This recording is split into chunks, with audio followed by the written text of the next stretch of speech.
Ordinarily, when I hit upload to YouTube for the stories that I do for this channel, I'm fairly confident about them.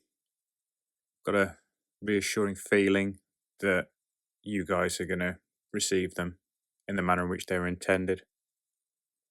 But for some reason, on this one, I'm a little bit more apprehensive than normal, as if there's going to be a growing undercurrent or a growing movement of people going, do you know what, Si?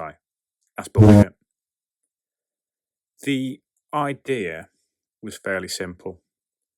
Take a concept that's typified more modern warfare, a suicide bomber, roadside IED, and then retcon it to World War II and put a bit of a supernatural twist on it. Now, the issue with that was the twist. Sometimes when I come up with an idea, there's some existing folklore behind it, and that's certainly true of the stories involving cryptids and monsters that we've done. But this one is pretty much all on me. There's no basis in fact or fiction around it. It's just something I've come up with. And I suppose that's what my nervousness is. Because as a story, if it tanks and all the comments are negative, I can't really blame anyone else for it. It's just me that has to shoulder it. So if you've watched it and the component parts don't all feel like they add together and it just feels like a load of shit, then that's kind of on me. And I'm sorry. I wrote it and I rewrote it a couple of times, and it was difficult trying to figure out linguistically, doing Latin, English, German, Russian, who would be able to understand what, how would you send it back, where do you find a tattoo artist in the middle of World War II? These sort of questions. So I'm about as satisfied as I can be with the end result. And I hope you guys are as well. I've said from day one, I think there's recorded evidence of someone looking like me on day one saying it, that I wanted to stay away from mustache twirling, monocle wearing, one dimensional von Schmidt Nazi officers.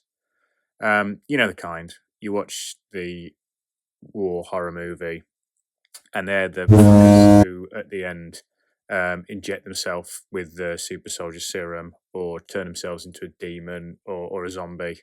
You know, the fantastic, hey, we're going to establish a Fourth Reich merchants. It's those guys I'm trying to avoid. Fellas in the black uniforms who just shoot the henchmen whenever something doesn't go well. Which always reminds me of the scene in Batman where Joker suits Bob. Ask your dad. And that's one of the reasons why there haven't really been many SS characters so far.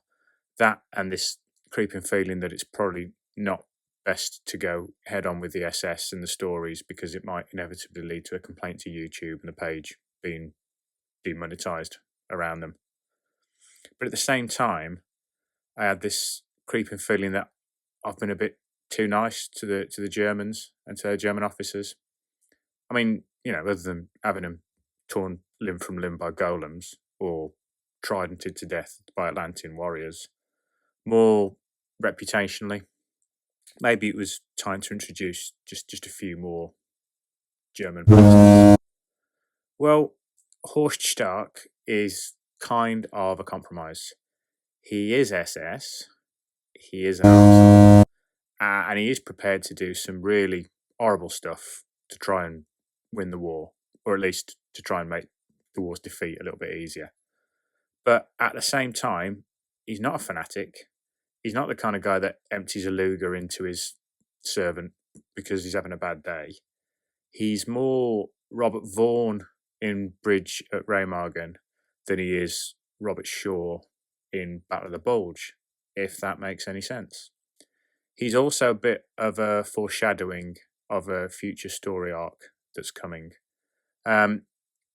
Whilst he won't be a recurring character, you will see him again, but you are probably going to see a lot more of his boss across some of the stories, and that's all I'll say. In terms of other influences, what I was looking for was to try and capture that sense of malaise around the US Army in the last couple of months of World War II. They were soldiers who were just tired and pissed off that the Germans wouldn't surrender. They didn't really feel like risking their lives when there was a feeling the war could end any day soon. One of the films which I reckon best captures that is Fury, which I love. I know it comes in for a lot of criticism and a lot of stick, particularly because of the ending, but I really enjoy the Panzer battles in it and the fact that every American soldier is just hacked off all the way through it. And another direct influence is episode 8 of Band of Brothers. It's called The Last Patrol. That's when you've got the US and German forces sat either side of a river, just taking pot shots at each other and occasionally sending a raiding party across.